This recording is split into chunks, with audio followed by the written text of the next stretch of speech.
Hi hello నమస్తే welcome to social post TV. నేను మీ anchor పప్పు. ఈ రోజు మనతో స్పెషల్ గెస్ట్ ఉన్నారండి. ఆ గెస్ట్ ఎవరు కాదు, ఆంఫీ సర్టిఫైడ్ చక్రధర్ గారు మనతోని ఉన్నారు. ఆయన చాలా విషయాలు తెలుసుకుందాం. అసలు మ్యూచువల్ ఫండ్స్ ఏంటిది, అసలు ఫండ్స్ ఎలా ఇన్వెస్ట్ చేయాలి, కొన్ని డీటెయిల్స్ సార్ని అడిగి తెలుసుకోవడానికి ప్రయత్నిద్దాం. నమస్తే సార్. నమస్తే అండి. ఎలా ఉన్నారు సార్? బాగున్నానండి, థ్యాంక్ యూ. మ్యూచువల్ ఫండ్స్ పైన ఎంత ట్యాక్స్ కట్టాలి సార్?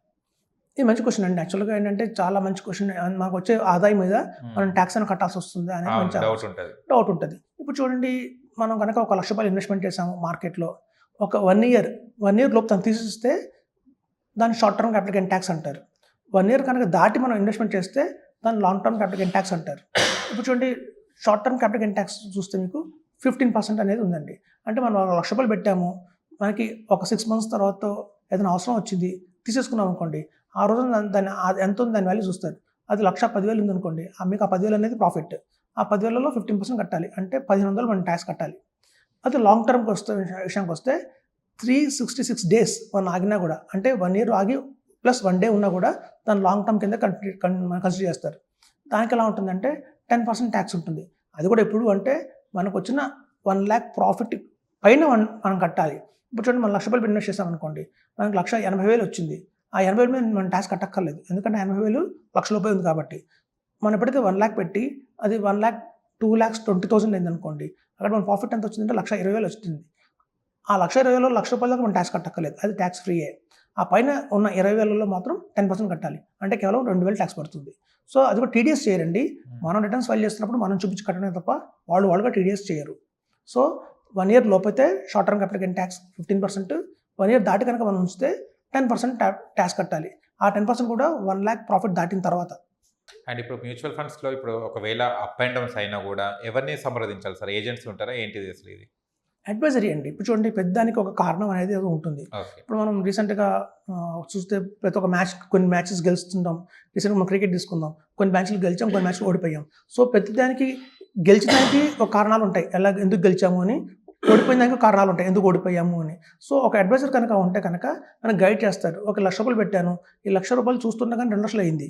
ఎందుకు అలా 2,00,000 అయిపోయింది వెంటనే అంటే దానికి కారణాలు ఉంటాయి. అంటే ఒక ఇండియాకి ఒక ఏదైనా మంచి ప్రోగ్రెస్ రావచ్చు, మన వాళ్ళు సక్సెస్ అవ్వచ్చు ఇందులో ఉన్న ఏదైనా ఫీల్డ్లో.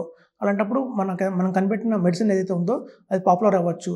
అట్లాంటి కొన్ని మంచి సందర్భాలలో కంపెనీస్ అనేవి గ్రో అవుతుంటాయి. కొన్ని బ్యాడ్ టైమ్స్ కూడా వస్తాయి. ఎట్లా అంటే మనకి ఏదైనా ఎక్కడైనా ఎక్స్ప్లోజన్ అవ్వచ్చు, బాంబ్ ఎక్స్ప్లోజన్ అవ్వచ్చు. అలాగే ఏదన్నా మనకి బయట మన కంట్రీలో కాకుండా అవుట్ సైడ్ కంట్రీలో ఎక్కడన్నా వార్ జరగచ్చు. ఎప్పుడైనా చూడండి, ఒక పడిపోవడానికి కారణాలు ఉంటాయి, పెరగడానికి కారణాలు ఉంటాయి. ఈ కారణాలు అనేది కరెక్ట్గా ఉంది అంటే మాత్రం అవి ఎవరు చెప్తారు? అడ్వైజర్ చెప్తాడు.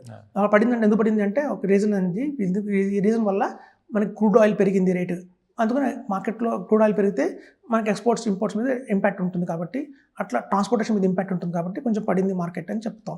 సో మాకు అడ్వైజర్ సలహా ఎందుకు తీసుకోవాలి అంటే, ప్రతి పడినప్పుడు మార్కెట్ పెరిగినప్పుడు కూడా ఒక కారణాలు మనం చెప్పి విశ్లేషించి కొంచెం వెయిట్ చేయండి, మంచిగా రాబోయే రోజుల్లో బాగుంటుందని చెప్తారు, కాబట్టి భరోసా ఇస్తారు, కాబట్టి నమ్మకంతో మనం వాళ్ళ ద్వారా చెప్పి ఇన్వెస్ట్మెంట్ చేయొచ్చు. మ్యూచువల్ ఫండ్స్ గ్రాఫ్ డౌన్ అవుతుంది, అప్ అవుతుందని ఏ యాప్లో చూసుకొని వీళ్ళు తెలుసుకోవాలి కస్టమర్స్? మీరు అడ్వైజర్స్గా చెప్తారా, వాళ్ళకి ఇన్ఫార్మ్ చేస్తారు? ఇప్పుడు యాక్చువల్గా చూడండి, మేము ప్రతి ఒక్క మనిషికి ట్రాన్స్పరెన్సీ అండి.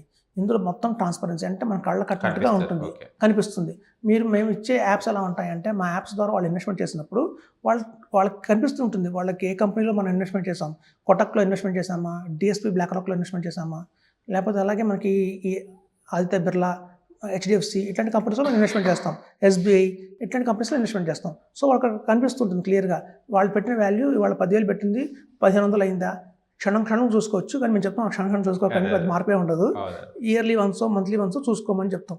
అవి చూసుకోగానే వాళ్ళకి కనిపిస్తుంది గ్రీన్ కలర్లో ఉందా, కొంచెం రెడ్ కలర్లో ఉందా అని. మనం పెట్టిన 10,000 కనుక 9,800 అయింది అనుకోండి, 200 తగ్గింది, అప్పుడు మీకు -200 అని చూపిస్తుంది అక్కడ. సో ట్రాన్స్పరెన్సీ అనేది మనకి వాళ్ళు చూసుకోవచ్చు, ఎప్పటికప్పుడు చూసుకోవచ్చు. మీ ఎక్స్పీరియన్స్లో సార్, ఎవరైనా ఇప్పుడు ఇన్వెస్ట్ చేసిన తర్వాత కంపెనీలు తిప్పేసినాయి, ఏమైనా జరిగిన సంఘటనలు, వాళ్ళ ఏమైనా కస్టమర్స్ లాస్ అయిన వాళ్ళు ఉన్నాయా? యాక్చువల్గా మంచి క్వశ్చన్ అండి ఇది. ఇప్పుడు చూడండి, ఆర్బీఐ మనకు ఉంది, రిజర్వ్ బ్యాంక్ ఆఫ్ ఇండియా, మన ఈ బ్యాంకులన్నీ కూడా కంట్రోల్ చేస్తుంది. అలా ఎంత కంట్రోల్ చేసినా కూడా మీరు గతంలో చూశారు, ఒక చార్మినార్ బ్యాంక్ కావచ్చు, ఒక కృషి బ్యాంక్ కావచ్చు, ఒక గ్లోబల్ ట్రస్ట్ బ్యాంక్ కావచ్చు, ఇవన్నీ కూడా చాలా లాస్లు వచ్చి వాళ్ళు కొన్ని కొన్ని బ్యాంక్స్ వైండప్ అయిపోయినాయి, కొన్ని బ్యాంక్స్ని వేరే వాళ్ళు మర్జ్ చేసుకున్నారు. అయితే ఇవన్నీ ఏంటంటే ఒక ప్రైవేట్ లిమిటెడ్ కంపెనీ కింద ఫామ్ అయితే ఈ ప్రాబ్లమ్స్ అన్నీ ఉంటాయి. అందుకోసం ఏంటంటే మ్యూచువల్ ఫండ్స్ని అలా ప్రైవేట్ లిమిటెడ్ కంపెనీ కింద గవర్నమెంట్ని వీటిని ఫామ్ చేయాలి, చేసేటప్పుడు ఒక ట్రస్ట్ కింద ఫామ్ చేశాయి. సో ఇక్కడ ట్రస్ట్ అనే మాట ఎక్కడైతే వస్తుందో దానికి అనేది డెడ్ అనేది ఉండదు. ఓకే. బోర్డు తిప్పేయటం కానివ్వండి అలాంటివి జరగవు. మీరు చూస్తే గత 40 సంవత్సరాల్లో మీరు గూగుల్లోనే సెర్చ్ చేయండి, ఏదైనా కంపెనీలు డెడ్ అయినాయా లేకపోతే కంపెనీలు బోల్తా తిప్పాయా అలాంటి న్యూస్ ఎక్కడ మీరు వినుండరు. ఎందుకంటే ఒక ట్రస్ట్కి అలాంటి ఇబ్బందులు రావు. చూడండి, ఒక కంపెనీస్ కనుక రన్ చేయలేకపోతే బై ఎనీ రీజన్, నేను ఒక మంచి ఎగ్జాంపుల్ చెప్తానండి. మీరు క్వశ్చన్ అడిగారు కాబట్టి మనకి 2006 ఆ టైంలో ఫిడెలిటీ అనే కంపెనీ ఉంది. ఆ ఫిడెలిటీ అనేది ఏంటంటే అమెరికాలో టాప్ 2 కంపెనీ, అది మ్యూచువల్ ఫండ్ కంపెనీ, మంచి వాళ్ళు బాగా మేనేజ్ చేస్తారు. వాళ్ళు ఇండియాకి ఎంటర్ అయ్యారన్నమాట, ఫిడెలిటీ కంపెనీ. సో వాళ్ళు వచ్చినప్పుడు Fidelity equity fund, Fidelity tax saver fund అట్లా ఆ పేరుతో ఇండియాలోకి లాంచ్ అయ్యారు. చాలామందికి రికమెండ్ చేసాం, ఎందుకంటే ఫిడెలిటీ ఈజ్ వరల్డ్లో టాప్ 2 కంపెనీ, మంచి కంపెనీ, వాళ్ళ మేనేజ్మెంట్ బాగుంటుంది, వాళ్ళ మంచి ఎక్స్పర్ట్స్. సో అలాగే రిటర్న్స్ కూడా బాగా ఇచ్చారు వాళ్ళు, మేము చెప్పినట్టుగానే రిటర్న్స్ కూడా బాగా ఇచ్చారు. ఒక 6 years తర్వాత ఏమైందంటే ఆ కంపెనీ మేము ఇండియాలో ఇంకా చెయ్యము ఈ బిజినెస్, సమ్ రీజన్స్ వల్ల మేము బ్యాక్ వెళ్ళిపోతున్నాము అని చెప్పారు. అప్పుడు ఏమైందంటే ఆ ఫిడెలిటీ కంపెనీ వెళ్తూ ఎల్ఎన్టీకి ఇచ్చేయండి. సో ఎల్ఎన్టీ వాళ్ళు ఆ కంపెనీని టేక్ ఓవర్ చేసుకున్నారు. అప్పుడు ఏమవుతుందంటే ఫిడెలిటీ ఈక్విటీ ఫండ్ అని కాస్త ఎల్ఎన్టీ ఈక్విటీ ఫండ్ కింద మారుతుంది. జస్ట్ ఆ ఫిడెలిటీ పేరులో ఎల్ఎన్టీ అని వస్తుంది. So LNT mid cap fund, LNT tax saver fund, LNT equity fund పేరు మారదు. జస్ట్ ఏంటంటే ఫండ్ పేరు మారుతుంది తప్ప ఆ ఫండ్లో ఉన్న రిటర్న్స్ ఏవైతే ఉన్నాయో ఆ రిటర్న్స్ మారవు, ఆ కస్టమర్స్కి మారరు, ఆ ఎంప్లాయీస్కి జాబ్స్ కూడా పోవు, ఎంప్లాయీస్ కూడా జాబ్స్ అవే ఉంటాయి, జస్ట్ పేరు మారుతుంది. సో అలా ఎల్ఎన్టీ ఒక 10 సంవత్సరాలు నడిపిన తర్వాత ఇంకా మేము ఈ బిజినెస్ చెయ్యము, మాకు ఈ బిజినెస్లో పెద్ద ఇంట్రెస్ట్ లేదు, ఎనీ రీజన్, వాళ్ళు ఏం చేస్తారంటే వెళ్తూ హెచ్ఎస్బిసికి ఇచ్చారు. సో హెచ్ఎస్బిసి ఆల్రెడీ ఎప్పటి నుంచో మ్యూచువల్ ఫండ్స్లో ఉంది, కాకపోతే ఈ వీటిని కూడా తీసుకెళ్ళి హెచ్ఎస్బిసిలో కలిపేశారు.